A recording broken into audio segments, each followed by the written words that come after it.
My name is Lilian Kavuttih. I've done a degree in finance.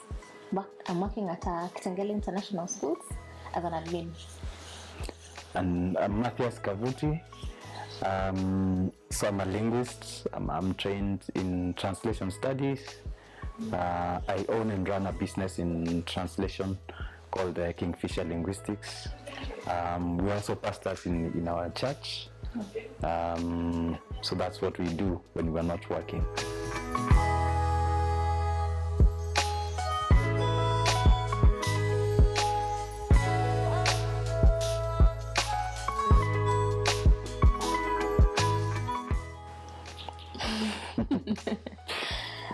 We met at a wedding. I was there working, of course, I was an usher, hired usher, and he was there with the band. Yeah, I was doing music, and she was doing hospitality, and so, once we were done with the music, rolling the cables and getting the equipment ready for departure, I saw her, and that crazy feeling with that happens only with men. I'm like, this is her. Yeah, so I went for her number. She was not interested. She was running away from me. So we kept running almost around the compound trying to get the number from her, and eventually I did, and we started off from there. First love at first sight, crazy, only happens with men. But also the setting, I thought if she's serving here, a church setting, a wedding setting, probably we have a few things in common, and that's what I want to pursue and find out, learn from her, if my judgment is right. And yeah, after months and years, I confirmed it was right. Yeah. Honestly, I give him a number so that he can go away. Yeah. Yeah, he was being a bother. I was in a hurry. I was working. I needed to get things done. So it was just the only way to make him go away. So I wanted him to leave so that I could finish my work. Actually, didn't even remember his name. I saved him as a stranger for a whole week. Couldn't remember his name because it was just a number that he just. Yeah. But here we are. Yeah, she was saying, "Why do you want my number?" I said, "Because I want to talk to you." "Why do you want to talk to me?" And then, of course, I said, "We do not have the time. Just give me your number and we'll keep talking." And yeah.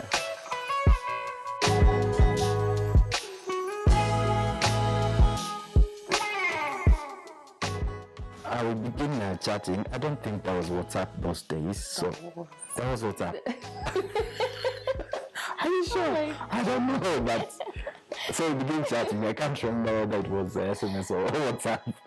And then, she was leaving work very early and coming home late and tired, so she was always sleeping early and early and waking up very early, so we didn't get to talk as much as I wanted. So I would say hi in the morning and she would say hi in the evening for the first several weeks, but that's it. So we began chatting and talking in between. It wasn't enough for me. I wanted more talking, more chatting. Then after a while, I think she grew into, she got to know that I'm serious, and then she began to create a little more time than in the beginning. Little friendship grew. Yeah. So our very first date, we went on a very small cafe in Afias. Yeah. We didn't have much, so we shared soda, the half liter. Yeah. I remember I took a glass of milk and he took soda. Actually, that day, I arrived earlier than him. 30 minutes earlier. For the date. He has been pursuing me for months to go on a date with him, and then he shows up 30 minutes late. Because I was working from from Nairobi West to town, walking for about 40 minutes, and so I probably underestimated the distance, the time. So the first few weeks we used to go for very low-key dates because we wanted to learn each other, get to know each other. So like she says, very small cafes, restaurants, before we expanded to more, how do I say, posh dates or something. We didn't even have the money. We didn't have the money. Maybe I had the money, but I didn't say. I remember on the third date, he said that he wants to marry me. Imagine, who does that? On the third date, he's like, I want to marry you. I was like, Slow down. We're just getting to know each other. We can't be talking about marriage now. And, being a firstborn, I have a very big list of things that I wanted to do. So marriage was the least of my priorities at that moment. Yeah, and I thought, I wasn't old, but I thought I'm not gonna do another 2 years of dating and then break up and start again. So I was like, I'm serious. I'm not here for dates. I'm here for marriage. So it wasn't like a proposal, more of setting the tone. This is what I'm here for. Just to clarify my objectives. I was like, this guy is over ambitious. We've just met. We're getting to know each other, and as I said before, I'm a firstborn, and being a firstborn, I was taking care of my siblings, sorting out bills at home. So I didn't want to commit to something that I felt that would put me off my track. So I was really focused. That is what I wanted to do. I wanted to achieve my goals in our family. So I didn't want anything keeping me off that track. So right. I clearly stated my answer that I didn't want to get married that soon. So he'd have to give me time. Actually, I gave him like 4 years. Yeah, and I calculated how old I'll be in 4 years' time, and I was like, no, but this is the girl I want, so we have to work something out. So I proposed something, to help her keep in track of the things that she was doing for her family.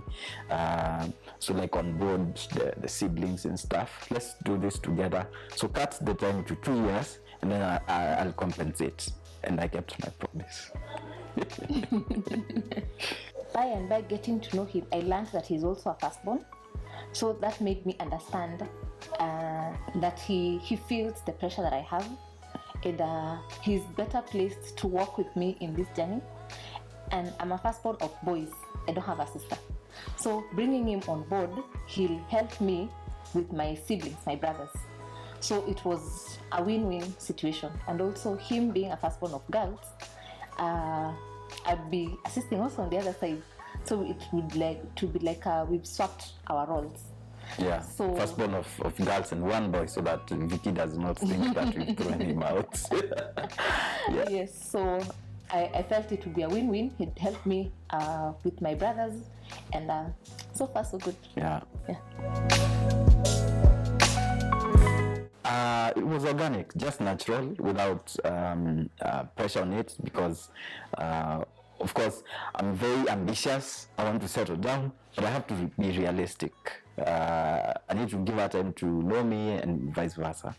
So we date, and it's everything is running very smooth. I'm loving what I'm seeing in her, and so we dated 1.5 years. So after 1 year, we begin like looking at the wedding now, because we have a few years, one or so years to the wedding. So we begin fantasizing, not really planning, but fantasizing about the wedding. He proposed on his birthday. So this particular Sunday, I used to fellowship at Redeemed Gospel Church. So he invited me over to his church. So it's a normal Sunday. I go visiting his church. It was on his birthday. So I thought that maybe after our service, we'll just do something small for his birthday. Then Yeah, a bit selfish to propose on my birthday, and wasn't very creative, to be honest.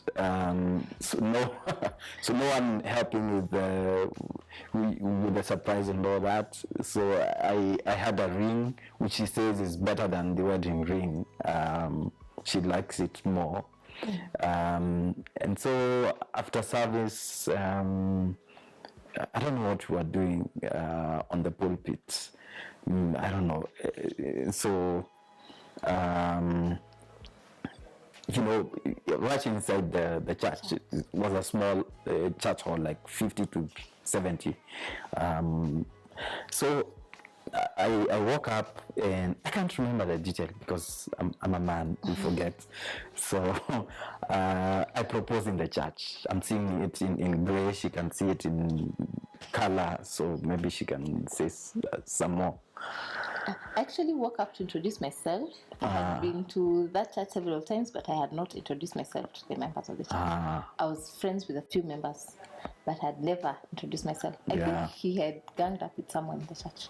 I don't remember who. So I introduced myself, and after I finished my introduction, he's there. He's coming towards me. And he gets on one knee. In church. Okay. And being a church girl, this is like a dream come true, and I immediately say yes. Oh, okay. Yeah. You see, it's in color. My memory is faded. Yeah.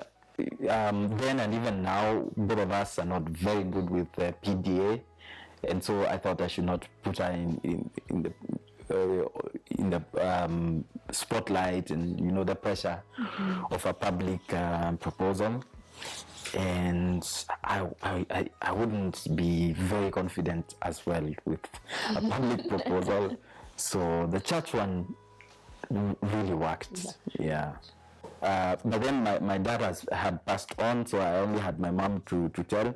My mom is the kind of woman who doesn't is not very hands-on on my relationships. So and I think culturally, I didn't need to tell her that I have a girlfriend.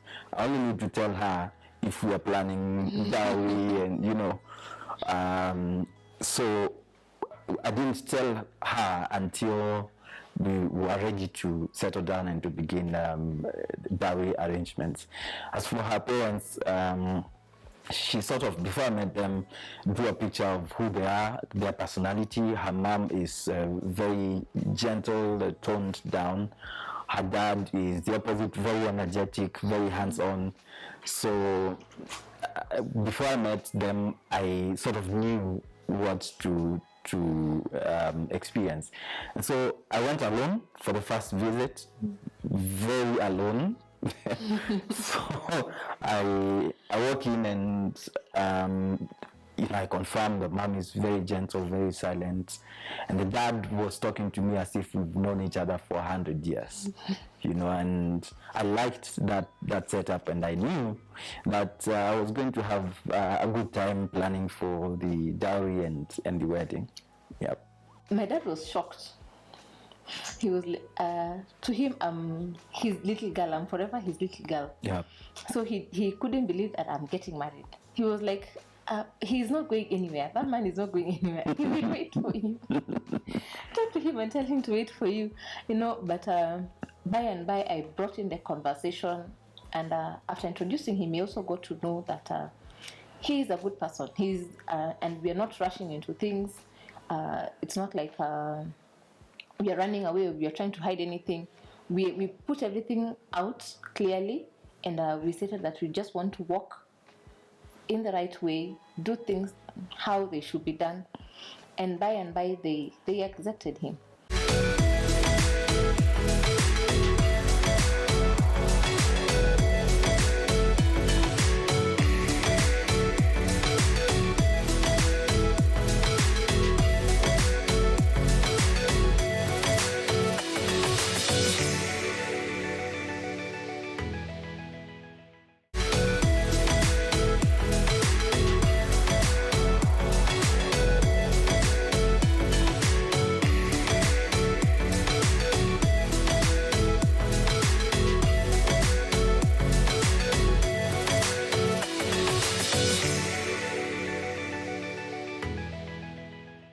when we brought up the wedding conversation, he was like, "No, this is very fast. You have to slow down." So actually, we wanted to do it in October 2015, and he was saying, "No, give it until the end of the year 2016."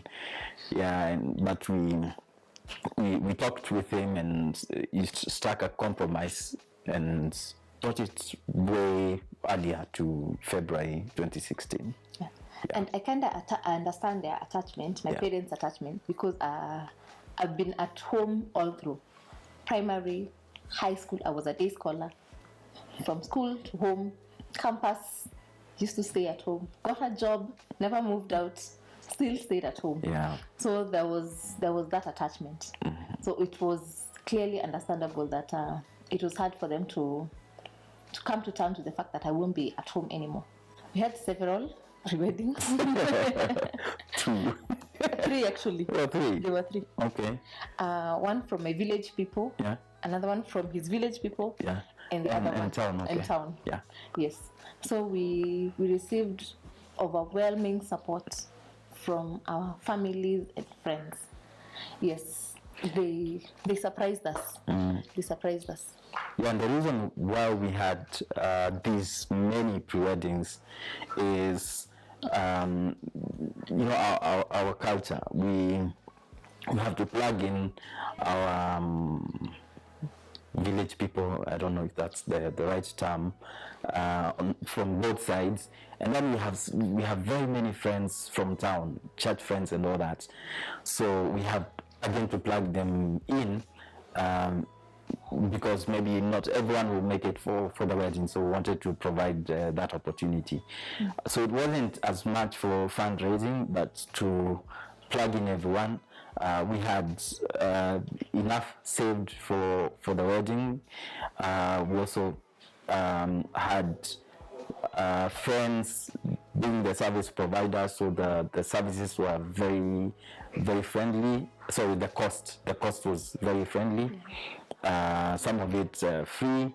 So our budget wasn't a pressure on us. We would have done it without any financial help from anyone, but we needed to bring them on board. We wanted something simple, very simple. We did a wedding at Skepri Gardens, Zambezi. We wanted an outdoor garden wedding. We wanted it to be very small and simple, but so we were targeting about 300 people, and we got about 600. But somehow the food was enough. We had a Ghanaian lady, a friend of ours, who was doing the food and the cake. We had paid her a portion, a very small percentage of what she usually charges, because we belong to the same church, and she had more than enough food for those people. So again, we wanted a small wedding. This is what being a firstborn does to you. You want, to minimize expenses and all that, because of course there are responsibilities. We are co-parents and all that. So, but the wedding was huge in terms of the people that came. We had, like I said, 600 people coming in. Redeemed Gospel Church, the headquarters where she was going, they came and brought the roof down to many people. My village, the whole of it was here, and her village as well. So, but that was, a lot of fun. Yep. Also, a reason why we didn't want a big wedding, we wanted to work within our budget. We didn't want to put a strain on our family and friends to help us with the budget. But surprisingly, they came through, and they plugged in, and they plugged in our vision and supported us all immensely financially. And in as much as we had a big turn up of people, we were still able to manage the crowd because of their big support. Yep. Yeah.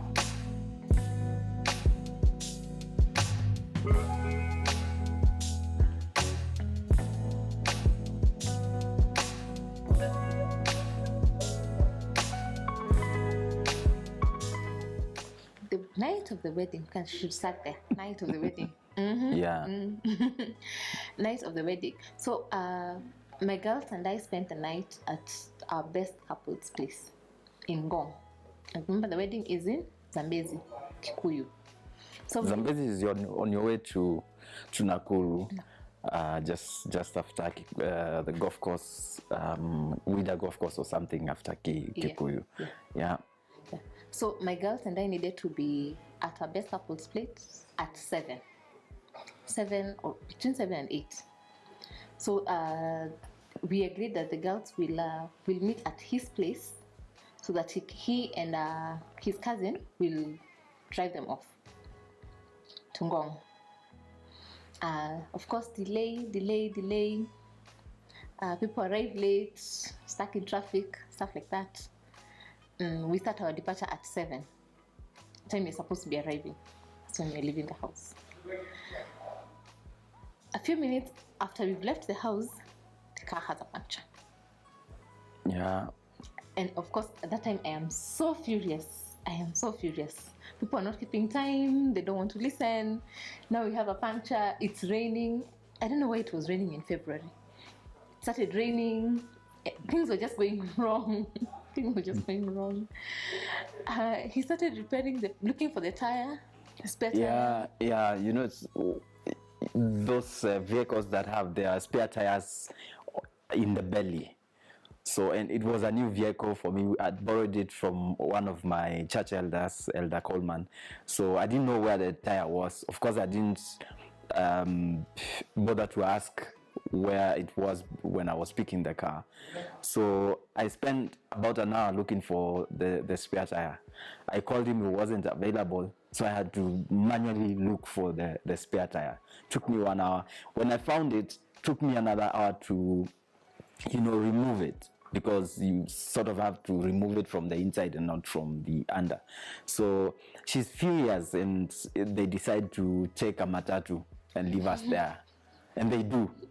They leave us, me and my boy. And so they go to Ngong. Takes them quite a while. And then we repair we change the tire and go back to my house. And so it's sort of a dull evening, because, the emotions are all over the place. And that's it. I don't even remember if we called and said good night, and the wedding is, tomorrow. So that's how we go to sleep, wake up. And so the day is sort of starting on a wrong note, because we didn't say our good nights and all that. We didn't talk until 3 a.m., like lovebirds do. And tomorrow is a wedding day. But sort of, I see her and I see all the people that have come, and I say, let me forget about this, and let's get into a party mode and do this wedding, because this is it. We're here. And when I saw her in the gown, I was like, wow, we have to do this, and I have to forget that I was left in the dark, in the mud. Yeah. Yeah, at that time, all I could think of was I need to find a solution for me and my girls. And I had two flower girls, 2 babies, and it was raining. So I had to find a way to solve this crisis, because we couldn't wait for him. And there was no way of making him understand that we couldn't wait. So I thank God for our best couple, Paul Warambo. Paul Warambo came. He drove all the way, and he met us halfway. So he drove us to his place. And him and his generous wife, Jessica, they had prepared a meal for us, place to sleep for the girls. Yes, and it was a good night. So I just arrived, took a shower, switched off my phone. Yeah, because relatives were also calling, consulting on many things that we had already agreed weeks and months before.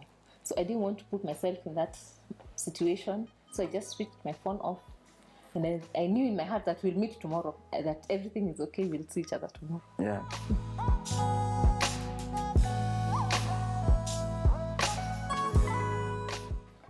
The guy who was doing our deco did a very good job. We had agreed on having many flowers, and that was in check. There were many flowers in front at the wedding ground. Our service providers did a great job. They did a great job. That they had set up everything. They had set up everything. The PA, the tents. I could even smell the food from my car. Yes, you know those things that are key for a woman. So it made my heart glad that those things were already in place. Yeah, and my highlight was the people that came. Like we said, we had planned for 300 people. We had 600 turning up, and this was exciting. I didn't care whether the food was going to run out. They're here, and it's party on. And we had 3 presiding ministers. We had our own pastor, Pastor Eric Aseka. We had a bishop from Ghana, Bishop Berko, and we had Evangelist Vinnie Joy from the US with their wives coming. So 3 of them presiding, and we had beautiful, great music from Evelyn Wanjiru and Vicky Kitonga and Jane Itumbi. We had Mark Safari of Tune Them right now. So and Rogers of Street Anthem, you know, a new movement of music. So we had people coming in because you know I'm people's person. You know, I wanted that crowd, although of course not so as to stretch my budget, within my budget, but you know, people are the highlight of this day. Like I said, we had the village, all our villages coming in, and very many friends from Nairobi as well. Yeah. Of course, there were expectations, and I've also had to adjust some of the things. So, being a firstborn of boys, I was used to ordering my brothers around. Right. But now it's different with it's not different with him. He is my husband. He has like the final say, quote unquote, final say. But of course, we have to bargain and agree in between. Yeah. Yes. But you know, so she began by ordering me around quite a lot, and then she discovers this is not working. And I am not supposed to be doing it. Yeah, and we went through the psychology of what's happening. And so we quickly realized, and I had my faults as well, wanting to also, you know, the firstborn of girls. I'm a firstborn of girls, so I also want her to be my baby sister of sorts, you know, do everything for me. But we realized this is not working. We're husband and wife, and so we had to find a compromise. So before that, on the wedding night, so we jump onto Prado, the wedding Prado, and we drive off to a hotel in Karen, and she was tired. You know, she was out. So I arrive, and the first thing I want to do is open all the bahashas and see what we've received from our guests. You know that those weddings unasikia mtu analeta kabasha kako na 50 bob ndani kama kana kitu kamepuliziwa hewa. So I wanted, you know, that excitement, because we are looking forward to going to our honeymoon in Dar es Salaam. So I want to know, of course I have the budget taken care of, but I wanted to know how much more do I have. So she's out. So we get there, she takes a shower until tomorrow. Yeah, then about marriage expectations, I can't say I really had, you know, expectations that are out of the ordinary. I wanted a wife who would be a good mother to our children, who would support me in my ambitions and all that. Company, a friend. So I would say just the normal ambitions, expectations, and they have been met and exceeded. When we began, I used to run a music band, a Christian band. I had about 20 members. Sometimes we would have all of them in the house overnight for practice or just for ugali and nyama choma. just a hangout, and we used to be loud, and that was what I thrived in, and she wasn't. And so after some time, I had to realize, hey, I am married. I'm no longer single, so I have to make the space safe. Safe is not the right word, but more convenient for her, because we are now family, and we can't be having hangouts at home every time and without notice, which I used to do. He's an extrovert. Ile kabisa. He always loves being around people, and I'm the exact opposite. So we had to meet halfway. Yeah, and we did. Yeah, we did. Yeah.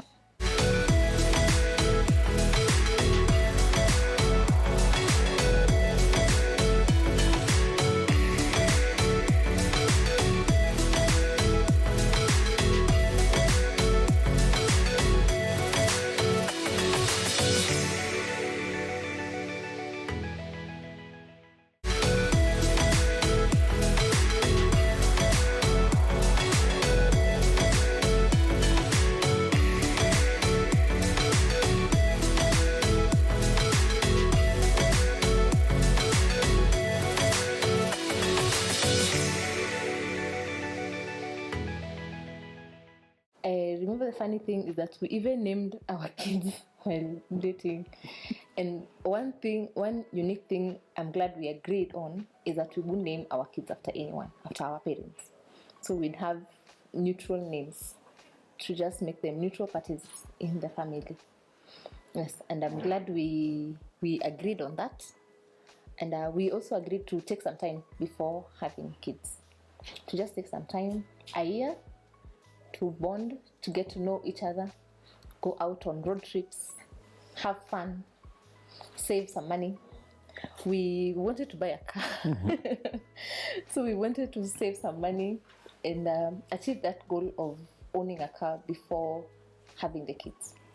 Yeah, and it really helped us to bond and get to know each other, because you realize that pregnancy changes a lady a lot. It does. So I'm thankful that we took that 1 year,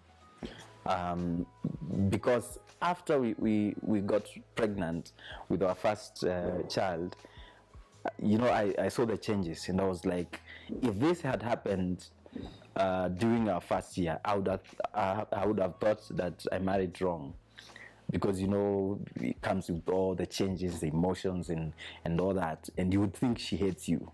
Kumbe. So that 1 year was very healthy for us. We had an extended honeymoon. Yeah. I would say a whole year. We had a friend book us a space in his someone karaoke, called his dad in Diani, and said, I have friends who I need to bring over. We went there and had a good time.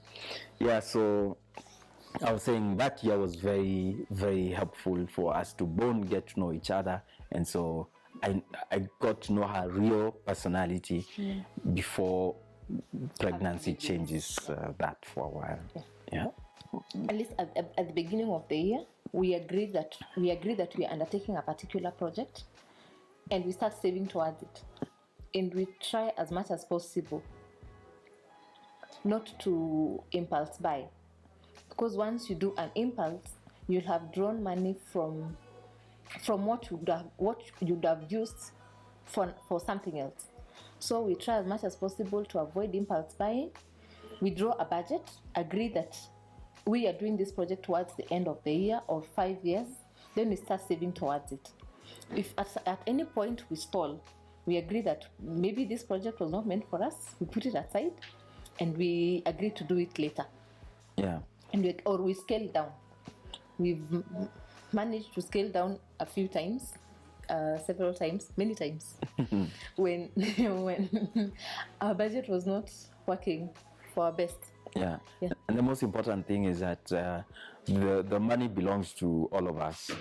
We do not have I do not have my money that should not be touched, and likewise for her. So this helps to drive the projects forward. And for accountability, that transparency, that the money, most of it is ours. Of course, there is what belongs to her exclusively.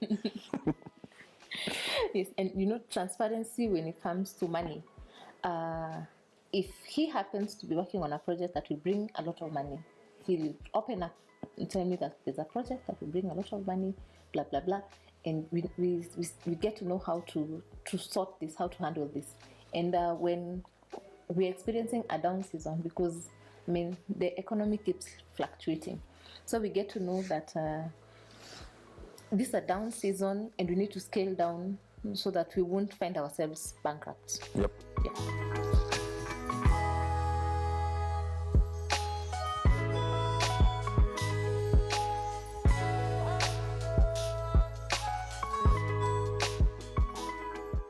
So accountability partners, whatever is the stress factor, first of all, we handle it between ourselves.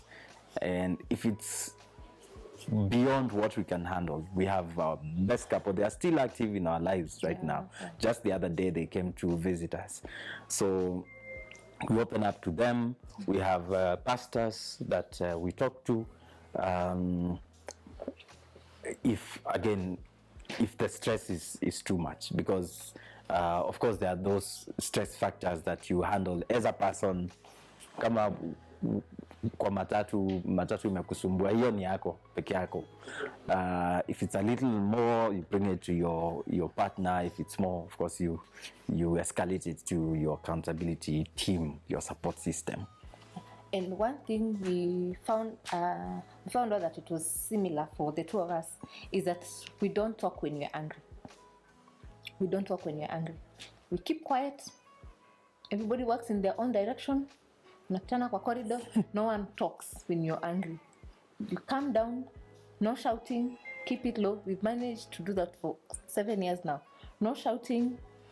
Just keep it low. When you're calm enough, when you're both calm, we now come and sit and talk. I think that is something I found good dealing with a fellow firstborn, the maturity that comes with it. I wouldn't imagine someone throwing a tantrum because we're in a situation. So that has also enabled us to manage our stress levels and anger. Yeah. There's a book we used to read a lot while dating and on our first year of marriage. There's a book we read, Moving from A to B, and the book talked about owning up. Taking 100% responsibility. Yes, of your actions. And I think those are some of the things that have built us up. And we also listen to sermons together. Yes. Yeah, I think that has also helped us managing our level of stress and anger and outward emotions. Yeah.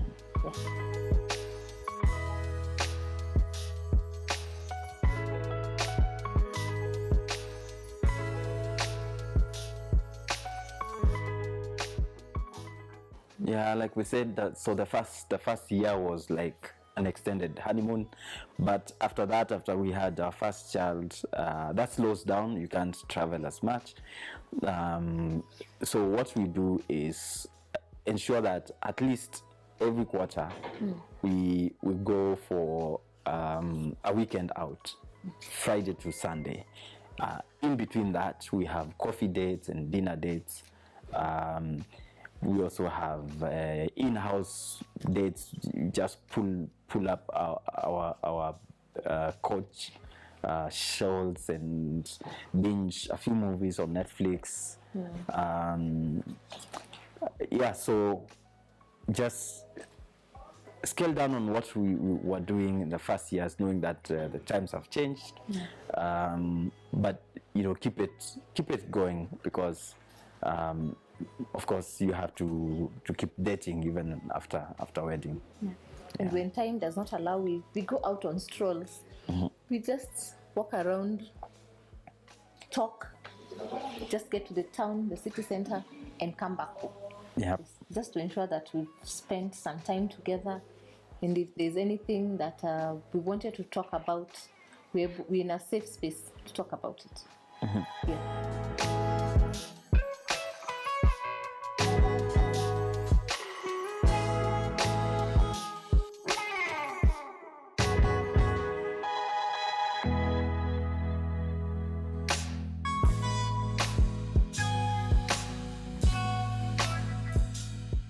want to appreciate you, really, really appreciate you for supporting my dreams. You have really, really, really been there, 100%. In the recent job I got, you even took me to the interview. I had so much tension, and I'm just glad that you were there. You were within the facility. Yes. So thank you for always supporting my dreams. Thank you for being there for us and Ruby and Ray. You've been that perfect father, and you still are that perfect father for our kids. Yes, the father I would have desired for our kids. Right. Yeah. Thank you for being that for them. And above all, thank you for being the priest of our home. You're not only a pastor out there, but you're also a pastor at home. So thank you for being a pastor to our kids and also pastoring me. When I lose my mark, where I'm supposed to be. Yeah. And I want to appreciate you for creating order in my life. You know, before you came in, everything was everywhere, you know, socks in the kitchen and all that. But you came and created order, not just in my physical life, but in my emotional life, in my spiritual life. You've become an incubator of my dreams as well, wild as I am in my ambitions and all that, advising me wisely on what to pursue and what to delay or discard completely. And above all, for loving me and being a very gentle spirit, gentle girl. You know, I was concerned kidogo because I knew I'm a country boy, a village boy, and I'm marrying a city girl. So I thought she would be out on parties every Friday and all that. But you've settled in very well, and I'm never concerned about you running out of control, like, you know, as a typical city girl. So thank you very much for your love and for giving me two beautiful kids who have your eyes and my cheekiness and my stubbornness.